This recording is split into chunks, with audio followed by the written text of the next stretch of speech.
दोस्तों नमस्कार। आशा है कि आप अच्छे होंगे। मैं हूं एक इंग्लिश लेखक। मेरा नाम विजय कुमार पाल है।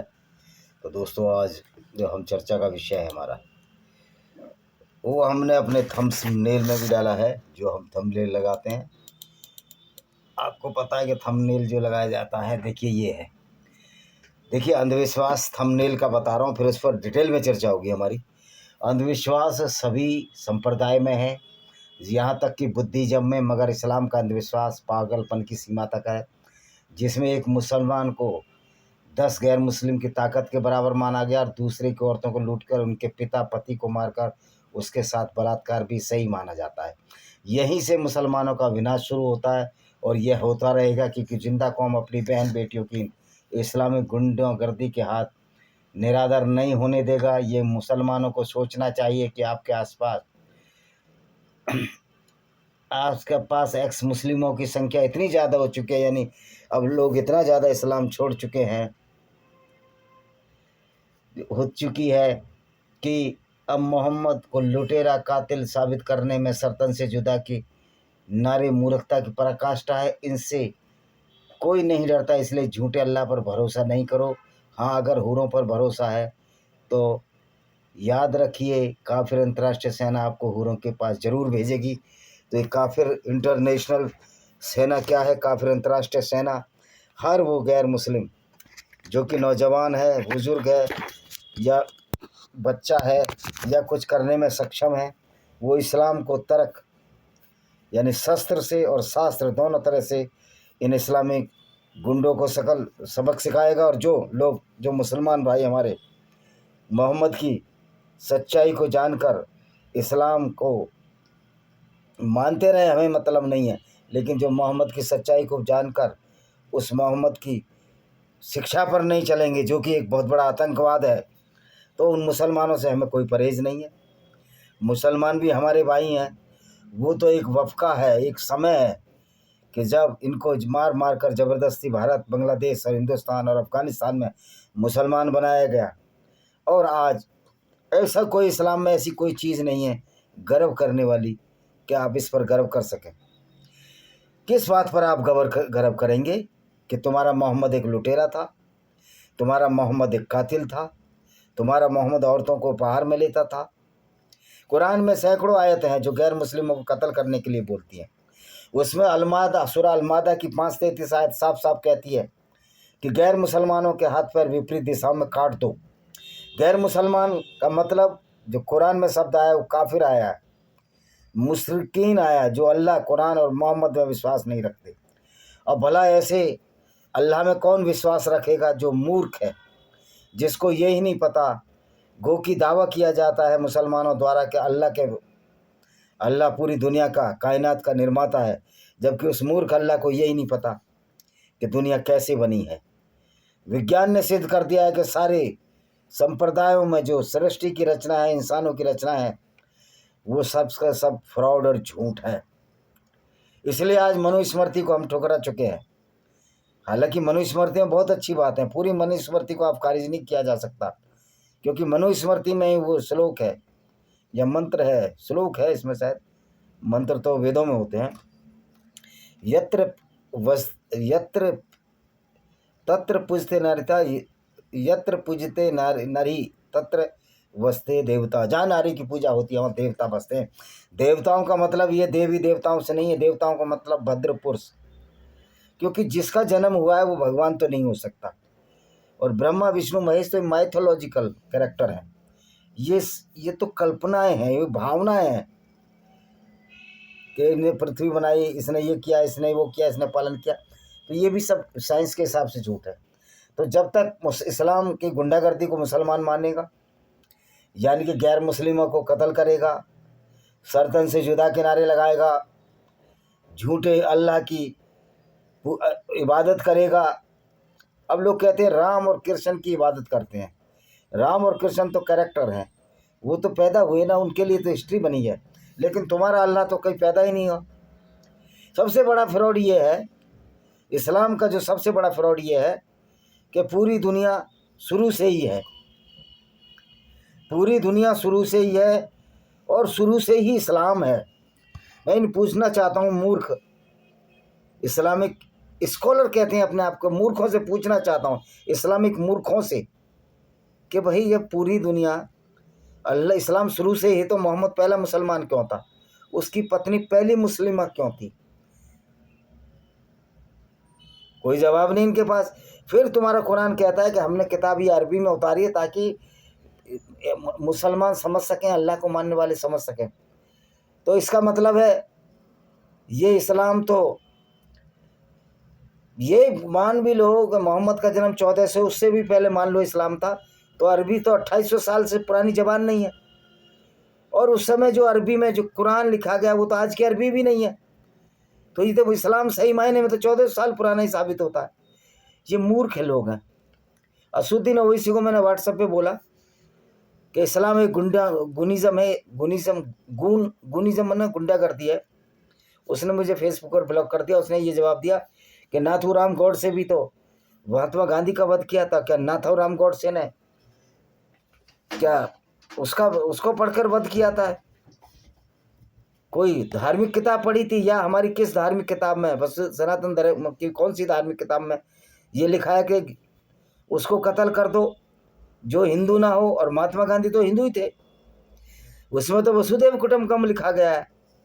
तो नाथूराम गॉडसे और अल्लाह एक, मोहम्मद एक ही हो जाएगा। यानी इस तरह उसने मेरे को ब्लॉक कर दिया। इन मूर्खों पर, असुद्दीन ओवैसी और अकबरुद्दीन ओवैसी को मेरा निवेदन है कि आप अपनी जबान संभाल कर बात करें, नहीं तो काफिर इंटरनेशनल सेना तुम्हारा वो हश्र करेगी, न तुम्हें अल्लाह बचा पाएगा, ना कोई प्रशासन बचा पाएगा। क्योंकि अब हद हो गई है, सर से पानी ऊपर उतर चुका है। और ये बीजेपी वाले तो कायरों और डरपोकों की जमात है। देखिए, इस बीजेपी को हिंदू बचा रहे हैं, हिंदुओं को बीजेपी नहीं बचा रही। अगर हिंदू कोई भी पार्टी सत्ता में रहे, हिंदुओं में एकता है, तो क्या कांग्रेस की औकात है, समाजवादी पार्टी की औकात है? ये हिंदुओं के खिलाफ जाइए, हमारी एकता को तोड़ते हैं। कोई यूजीसी के नाम पर तोड़ता है। और दलित भाइयों, आप भी बुद्धिस्ट भी बन जाओ ना, इस्लाम की नज़र में आप टट्टी हो, गिरे हो, नजस हो, और तुम भी वाजिब कातिल हो, तुमको भी कत्ल किया जाएगा। चंद्रशेखर मायावती की इमेज इस्लाम की नज़र में नजास और टट्टी जितने गंदे, तो तुम टट्टी तुमको कह रहे हैं, और तुम दलित और भीम का समीकरण बनाते हो। तो अब मोहम्मद को शिक्षा को हम क्यों माने? झूठे अल्लाह को क्यों माने? अब मोहम्मद की शिक्षा थी। अब ये बताइए, झूठी जन्नत, कोई जन्नत वन्नत नहीं। फिर अगर जन्नत इतनी अच्छी प्यारी लगती है तो आप जाकर सारे एक साथ मर जाओ, ये दुनिया तुम्हारे लिए कुछ नहीं है।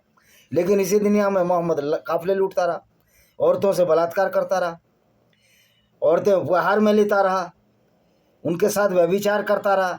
जैसे मारिया अलकीबतिया, जो कि क्रिश्चियन ईसाई थी, जिसको मैरिता खोफ्ट भी कहते हैं, इसने गवर्नर जो अलेक्जेंड्रिया का था, सीरिया का, मिस्र का, जो मिस्र अभी, उसके गलन अलमकूबत से इसने औरत उपहार में ली, और उसके साथ इसने व्यभिचार किया, जिससे एक बच्चा पैदा हुआ, इब्राहिम, जो 2 और 4 साल की उम्र में मर गया। ये आपकी किताबों में। तो ये बताइए, जो औरतों को उपहार में लेता हो, जो झूठ बोलता हो, जो ये कहे मैं अल्लाह से मिलने गया और मेरा सीना चाक किया, ओपन हार्ट सर्जरी हुई और आबे जमजम से पानी धोया। जिस समय आबे जमजम था मोहम्मद के ज़माने में, वहाँ सड़े कुत्ते, औरतों के महामारी के कपड़े उस आबे जमजम में पड़े रहते थे। और आबे जमजम में जो पानी आता है, कि जो चट्टानी इलाका है, जो पोरस वाटर है, कैपिलरी वाटर उसमें इकट्ठा होता है, वो कोई चमत्कार नहीं है। सऊदी अरब ने वहाँ फिल्टर लगा सकते हैं, ये आबे जमजम को लाते हैं, और उस झूठे अल्लाह की आप प्रतिष्ठित करते हो, पूजा करते हो, जो अल्लाह है ही नहीं, जो दुनिया को बनाने की दावा करता है, लेकिन उसको दुनिया कैसे बनी उसको मैंगो का भी नहीं पता उस अल्लाह को। तो आप ये बताइए, आप पैगंबर के मानने से आपका भला नहीं होगा, और सरसन से दुजा को भी भूल जाएं, कहीं ऐसा ना हो कि दुनिया के गैर मुस्लिम आप पर टूट पड़े और आपको सुन्नत छोड़नी पड़ेगी, और इस्लाम की शिक्षा को, आप इस्लाम की गुंडागर्दी को दूसरों पर हावी होने नहीं जाएगा। अंधविश्वास बहुत सारे लोगों में होते हैं, आप में भी हैं, हम में भी हैं, और उनको हम खारिज कर सकते हैं। आचार्य रजनीश ने भी कहा था कि इस्लाम एक ऐसी गुंडागर्दी है जिसका सुधार हो ही नहीं सकता, क्योंकि इस्लाम के मानने वाले तो मान ही बैठे हैं कि उनका पैगंबर जो काफिरे लूटता था, औरतों से बलात्कार करता था, सफिया के साथ इसने 3 दिन तक रंगरेलियाँ मनाई, उसके पिता और पति को मारकर। और सफिया तो इसके हिस्से में भी नहीं आई थी, वो तो एक नौजवान दियाल कल्बी के हिस्से में आई थी। अब ये कहते हैं कि फिर भी मुसलमान मानते नहीं। भाई इस्लाम में इस बात की भी छूट है कि जो सच्ची बात है उनको गैर मुस्लिमों के सामने ना मांगो, इसको अलतकिया कहते हैं, यानी झूठ बोलो। तो ये मोहम्मद झूठा और फ्रॉड नबी था, इसने ही सबको झूठ बोलना सिखाया। आज सलीम वास्तवी का एक इनकाउंटर हो चुका है, जिसाने कौन है, अगर दूसरे को पुलिस नहीं मारेगी तो हमारी अंतर्राष्ट्रीय काफिर सेना उसको 72 उनों के पास पहुंचाएगी। अब हमारा डरने का वक्त नहीं है। और ये कहते हैं कि इस्लाम की सच्चाई ना बताओ दंगा फैलेगा, तो दंगा तो वैसे ही फैला रहे हैं, इस्लामिक गुंडागर्दी ही दंगा है। क्या आप समझते हो इस्लाम की हम सच्चाई ना बताएं तो मुसलमान मन में ये ख्वाब लगाए नहीं बैठा कि एक मुसलमान 10 के बराबर है? क्या चूतियापा इस मोहम्मद ने दिया, क्या मूर्खता दी इस मोहम्मद ने। इसको असुद्दीन ओवैसी जो इंग्लैंड से बैरिस्ट्री कर आया वो भी मानता है। मतलब ये कौम कितनी पागल हो चुकी है। वाकई इस्लाम का नशा मोहम्मद ने इसलिए शराब बैन कर दिया था। मोहम्मद भी समझता था मैं तुमको ऐसा नशा दूंगा मुसलमानों, तुम याद रखोगे, तुम्हारी पीढ़ियां याद रखेंगी, तुम्हें ऐसा झूठ और फरेब फैलाऊंगा। इस्लाम का नशा ऐसा होगा जो 100 बोतल के नशे से भी ज़्यादा होगा, तुम दूसरों को मारोगे और मारे भी जाओगे। यानी मोहम्मद ने मुसलमानों को एक ऐसे गड्ढे, अंधे गड्ढे में धकेला जहाँ से निकलने की कोई उम्मीद नहीं है। इस्लाम एक अंधा कुआं है, इसमें से आप बाहर नहीं आ सकते, क्योंकि बाहर निकलने पर भी जो इस्लाम छोड़ेगा उसकी सज़ा मौत है। ये है इस्लाम की गुंडागर्दी। लेकिन अब इस्लाम की गुंडागर्दी को चलने नहीं देना है। एक पिंकी चौधरी, यतीन सरस्वती से कुछ नहीं होने वाला। हर गैर मुस्लिम, हर एक्स मुस्लिम, हर नास्तिक और हर समझदार व्यक्ति को इस इस्लामिक गुंडागर्दी के खिलाफ खड़ना होना होगा। और जो दलित, चंद्रशेखर रावण और मायावती जैसे नेता, अखिलेश यादव जैसे नेता जो मुसलमानों को प्रश्रय दे रहे हैं, वो इस्लामिक गुंडागर्दी को शरण दे रहे हैं, क्योंकि उनको भी मालूम है कि इस्लाम क्या है। अगर नहीं मालूम तो हमारी किताबें पढ़िए, हम आपको ये किताब देते हैं, विनेमस फैंग, ये लेमेंट ऑफ सिंजार पढ़िए, आपको पता लग जाएगा। विजय कुमार पाल, ये आपकी शाश्वत पब्लिकेशन पर है, मिल जाएगी, पता लग जाएगा इस्लाम एक गुंडागर्दी है। तो ये सरतन से जुदा के नारे लगाने वालों, कहीं ऐसा ना हो कि पलटवार इतना ज़्यादा महत्वपूर्ण हो कि इस्लाम, मक्का से तो इस्लाम ख़त्म हो चुका है। मोहम्मद बिन सलमान ने इनडायरेक्टली इस्लाम की जड़ें खोदना शुरू कर दी हैं, क्योंकि मोहम्मद बिन सलमान जो सऊदी के प्रिंस है वो इतने बेगैरत नहीं है कि इस लुटेरे, बलात्कारी और कातिल को अपना पैगंबर मान लें। और जो लुटेरे और कातिल और बलात्कारी को अपना पैगंबर मानेगा वो बड़ा ही बेशरम, मोटी खाल वाला व्यक्ति है, चाहे मैं हूँ चाहे आप हो। तो मोहम्मद का एक झूठ और बताता हूँ। मोहम्मद ने ये बोला था कि मैंने अभी जमजम वाला उपनाहट, फिर इसने उस मस्जिद में भी नमाज पढ़ ली जो मस्जिद बनी नहीं थी, बैतुल मुकद्दस। वो मस्जिद तो मोहम्मद की मौत के बाद तीसरे खलीफा ने शुरू कराई थी। वो तो सोलोमन टेम्पल था, जो डस्टबिन का काम ले रहे थे। सोलोमन को मोहम्मद ने सुलेमान बना दिया, डेविड को दाऊद बना दिया, इब्राहिम को इब्राहिम बना दिया। तो इससे बड़ा कोई फ्रॉड व्यक्ति नहीं था जो अपनी काम वासना की पूर्ति के लिए, अपनी धन लिप्सा की पूर्ति के लिए एक झूठे अल्लाह बागड़ बिल्ला को तैयार किया और उसके नाम पर काफिले लूटता रहा, 20% हिस्सा खुद लेता रहा। मालेगन यानी लूट में भी, डकैती में 20% हिस्सा, और जो अच्छी सुंदर लड़की आई यहूदी उसके साथ ये बलात्कार करता रहा। और डरा डरा कर लोगों को, अलमकूकस को डराया, क्रिश्चियन गवर्नर को मेरे को औरतें भेजो, उसने एक औरत मारी द कॉप्ट भेजी और सिरीन उसकी छोटी बहन भेजी, जिसकी शादी तो विधिवत तरीके से हसन एक बिन थबित जो एक कवि था उसके साथ हो गई। लेकिन इसने उससे शादी नहीं की क्योंकि इसको तो शौक था, चस्का था। रंगीला रसूल किताब लिखी है अली सीना ने, जो ईरानी एक्स मुस्लिम, उन्होंने किताब लिखी है। मोहम्मद एक मेंटल रोगी था, मानसिक रोगी था। अगर मानसिक रोगी ना होता तो 1,20,000 नबी इसने इकट्ठा कर लिए जो कि माइथोलॉजिकल हैं, जो कभी थे ही नहीं, और वहाँ इसने नमाज पढ़ा दी बैतुल मुकद्दस में जो मस्जिद ही नहीं थी। तो इस फ्रॉड है। इस्लाम की शिक्षा एक गुंडागर्दी है, उसका सया पक्ष ये है कि जितने भी मौलाना हैं ये गुंडे हैं, क्योंकि इस्लाम की शिक्षा देते हैं। और मज़े की बात ये टसुए ईरान के लिए बाहर है, 70% लोग इस्लाम ईरान में छोड़ चुके हैं। इसी के साथ मैं इस वीडियो को विराम देता हूँ। वंदे मातरम, जय हिंद, आपका दिन शुभ हो।